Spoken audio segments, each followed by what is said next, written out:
Two miners have died at Gbani in the Talensi district after inhaling poisonous fumes from mining explosives. The deceased were among 10 persons who were rescued after a pit collapse.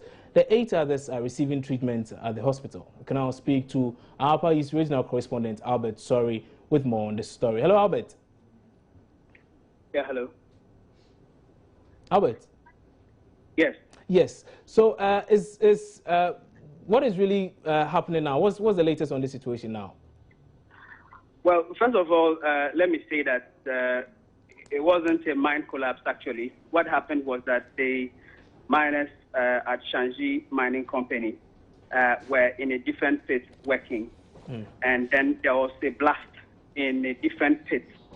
In that pit where the blast took place, nobody was working there. But it happened that the smoke from the pit in which the blast was done came into the other one where the miners were working. And so a lot of them, 17 of them who were inside the pit at the time, inhaled the smoke from the blast, and they suffered some problems. They were all rushed to the hospital. Unfortunately, 2 of them died.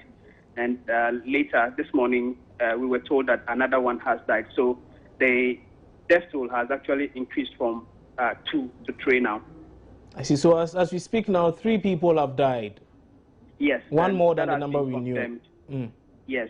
That has been confirmed by the police. I spoke to the regional crime officer, Alex Asamoah-Frimpong, a while ago, and he confirmed that to us. He also narrated the story as regarding what happened exactly, just as I have narrated it. I'm currently speaking to you from the Bolgatanga Hospital, where some of the miners are. 3 of them are on admission now.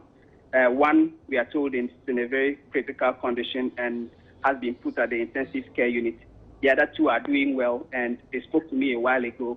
And basically, they corroborated the story that I narrated to you, that they were there working, and a blast took place in a different pit. And so the smoke came into where they were working and engulfed them, and they had to rush out. Unfortunately, it's like those of them who died were seriously affected. So the mine, as of now, has it been closed or is still open? People are still working there? Well, this is a legal mine, actually. They have a license. I'm told that the Minerals Commission, together with the police, will be investigating how this whole thing happened. And so, yeah, at the moment, I can't tell if today they are working, but what I know is that it's not an illegal mine. And so, most likely, they will continue working while the investigations continue.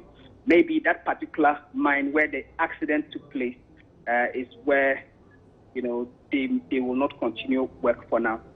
Okay, Albert Sorry is our Upper East Regional Correspondent. He joined us live from the region. We'll be right back with some more after this. It's very interesting. It'll be interesting if I owe rent, but if someone like Samuel Lincoln owes rent, well, bring you details later.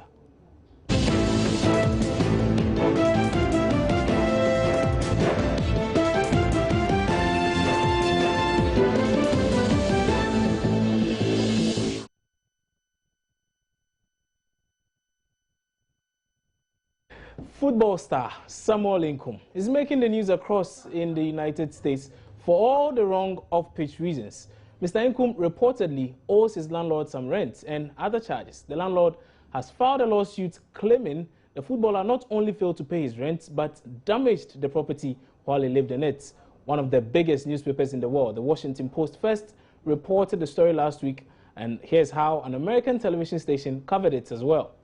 This was Paul Willett's dream home, was being the key word here. What we believe happened is that a TV was mounted here. That's when the waistline into the home was punctured. This eventually backed up to a point where it began to overflow, sending sewage water everywhere, soaking into carpets, walls, and ceilings. Paul says he knows who is to blame, but he can't do anything about it. This all started when Paul went to Afghanistan to work and decided to rent out his home. His first offer came from this man, Samuel Incoom, who at the time played for DC United. Looking at their financial situation, we weren't going to be able to approve them. Until he received this letter from the general manager of DC United saying he would be on the roster through 2015 and be given a $2,000 a month housing stipend in addition to his salary. Yeah, we didn't hesitate once we got that letter. Paul came home from Afghanistan early but decided to honor the lease with Inkum and his family. But the rent checks stopped coming. Inkum had been traded. I'm no longer getting the money from the team.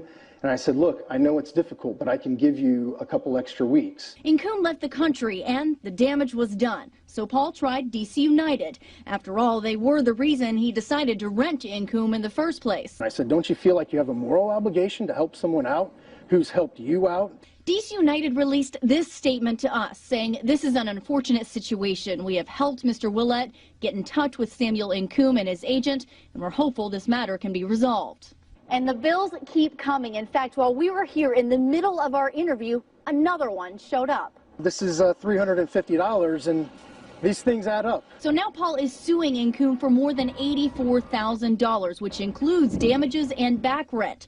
In the meantime, Paul can't live in his dream house, and he can't afford to fix it. Well, I've been mentioning Samuel Inkum this whole time, but Benedict also is with the sports desk. He's joining me now. But Benedict, for those of us who do not know Samuel Inkum, who is Samuel Inkum in the first place? Well, Samuel Inkum started his football career at Winnie Professionals in Takoradi. He actually grew up in Takoradi and joined us Sante Kodoko. Later, he moved to Basel in Switzerland and moved to Dnipro in Ukraine and eventually moved to the MLS League in America. So he should be a rich man. He should be able to pay for his, obviously, for his rent. Inkum has played at 2 World Cups. He was at the 2010 World Cup in South Africa, the last edition of the World Cup in Brazil. He was there as well. He played for the under-20 team that won the World Cup in 2009. The issue here is not just about Samuel Inkum not paying his rent. What actually I'm picking up is that when Inkum moved to America, the arrangement between himself and the club was that the club was going to pay the bills. Inkum went in from Dnipro, that's in Ukraine. When he got there, he had this opportunity and he spoke to the landlord. So when he spoke to the landlord, they brought his documents, how much the club was going to pay him. And according to the landlord, he was charging $2,000 per month. And Samuel Inkum, per the agreement between himself and the club and the money they were going to give him, the landlord thought that that money wasn't enough for him to rent such a huge apartment. Later, the club stepped in. They wrote a letter to the landlord that they were going to pay $2,000 every month. Now, Samuel Inkum terminates his contract and he leaves the club. And what happens? They now refuse to pay the money. So you can't really blame the player. But my problem is Samuel Inkum should make himself available to explain, to let people know exactly what is going on. Now, if you call Samuel Inkum, his phone is up, the club, they've been trying to reach him.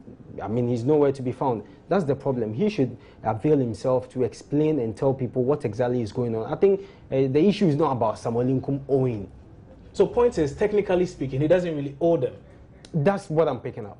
That's what I'm picking up. So we just have to get Samuel Inkum to explain things for us to really understand and get to know what is going on. I see. Benedict, also thank you very much. I'm sure we'll do some more on this. Exactly. We have particularly on News Today. And Samuel Inkum, whether he owes or not, Benedict believes he doesn't know. But that'll be it for the hour. My name is Kwabna Boateng. This has been News Desk. For more news, do well to log on to myjournalline.com. But on News Today, which is at 12 o'clock, we'll bring you a lot more, particularly the story of a 3-year-old girl who was knocked down by a convoy. We'll bring the details of that at midday. Have a good morning.